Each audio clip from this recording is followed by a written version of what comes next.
सततच्या आजारपणाला तुम्ही कंटाळलात का? तुमच्या घरात एखादा व्यक्ती आजारी पडतो, तो बरा झाला नाही की दुसरा आजारी पडतो, किंवा एखादाच व्यक्ती सतत आजारी पडतो. त्यासाठी हा उपाय खास तुमच्यासाठी. त्यासाठी तुम्हाला काय करायचे, या 26 जानेवारीला अष्टमी आहे, सोमवारची अष्टमी. या सोमवारच्या अष्टमीला चण्याची डाळ घ्यायची, 14 चण्याची डाळ. आणि जो व्यक्ती सतत आजारी पडतो किंवा आजारी असेल त्याला डोक्यावरून पायापर्यंत 14 वेळा उतरवायची. आणि ती चण्याची डाळ घेऊन शंकराच्या देवळात जाऊन शिवलिंगावर व्हायची. त्याने होणार काय, जे तुमचे आजार आहेत, वारंवार तुम्ही आजारी पडता, काही रोग असेल, ते सर्व महादेव ते तुमच्याकडून ओढून घेईल आणि तुम्हाला रोगमुक्त करेल.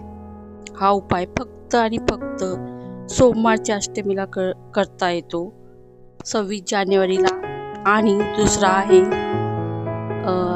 9 फेब्रुवारीला. असं वर्षातून 5-6 वेळाच सोमवारची अष्टमी येते.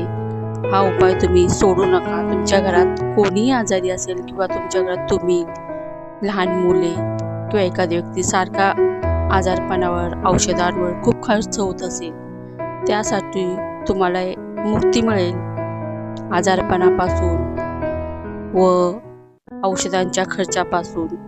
हा उपाय जरूर करून पहा. खूप लाभदायक उपाय आहे. आणि हा उपाय केल्याने मनुष्य आजार पडण्याचे पूर्ण बंद होऊन तो निरोगी राहतो.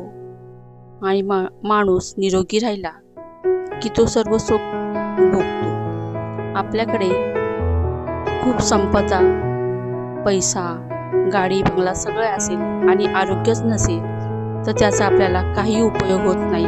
आरोग्य असेल तर सर्व काही आपल्याला मिळते. आणि आरोग्य प्राप्तीसाठी हा सोमवारच्या अष्टमीचा 26 जानेवारीला आहे. त्या दिवशी हा उपाय जरूर करून पहा.